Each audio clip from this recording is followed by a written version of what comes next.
আসসালামু আলাইকুম। এসালাম গ্রুপে শুধুমাত্র এসএসসি পাশে নিরাপত্তা পরিদর্শক এবং অষ্টম শ্রেণী পাশে নিরাপত্তা প্রহরী পদে নতুন একটি সার্কুলার প্রকাশিত হয়েছে। তো আজকে ভিডিওর মাধ্যমে আমরা বিস্তারিত তথ্যগুলি দেখে নেওয়ার চেষ্টা করব। সকল চাকরির আপডেট সবার আগে পেতে অবশ্যই ইউটিউব চ্যানেলটি সাবস্ক্রাইব করে পাশে থাকুন। নিয়োগ বিজ্ঞপ্তি এসালাম গ্রুপ চট্টগ্রাম ও ঢাকার বিভিন্ন কারখানায় ও স্থাপনার জন্য সরাসরি সাক্ষাৎকারের মাধ্যমে প্রার্থী নির্বাচন করা হবে। তো 1 নম্বর পদটি হচ্ছে নিরাপত্তা পরিদর্শক।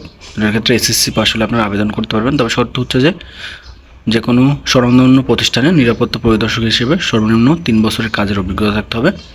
বয়স সর্বোচ্চ 40 বছর, বেতন দেওয়া আলোচনা সাপেক্ষে। এরপর হচ্ছে নিরাপত্তা প্রহরী নিয়োগ করা হবে। এখানে শুধুমাত্র অষ্টম শ্রেণী পাশ হলে আবেদন করতে পারবেন। এখানে কোনো ধরনের অভিজ্ঞতার প্রয়োজন হবে না।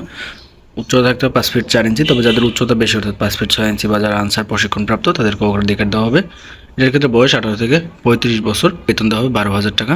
তো আপনাদের মূলত জীবন বৃত্তান্ত এবং সকল কাগজপত্র নিয়ে নিম্নোক্ত ঠিকানায় উপস্থিত থাকতে হবে। উপস্থিত হওয়ার ঠিকানাটি হচ্ছে নিরাপত্তা পরিদর্শক। এই পদে চট্টগ্রামে যারা পরীক্ষায় অংশগ্রহণ করবেন তাদের জন্য 19 মে 2026 এবং যারা ঢাকার জন্য তাদের ক্ষেত্রে 19 মে 2026। এরপর হচ্ছে নিরাপত্তা প্রহরীর ক্ষেত্রে 20 এবং 21 মে 2026 চট্টগ্রামের জন্য, এবং ঢাকার জন্য 20 এবং 21 মে 2026। এরপর হচ্ছে পরীক্ষার স্থান এবং অন্যান্য তথ্যাবলী। আপনাদের মূলত সকাল 10টা থেকে দুপুর 2টা এই সময়ের মধ্যে পরীক্ষায় অংশগ্রহণ করতে হবে, অর্থাৎ কাগজপত্র নিয়ে আপনাদের যেতে হবে।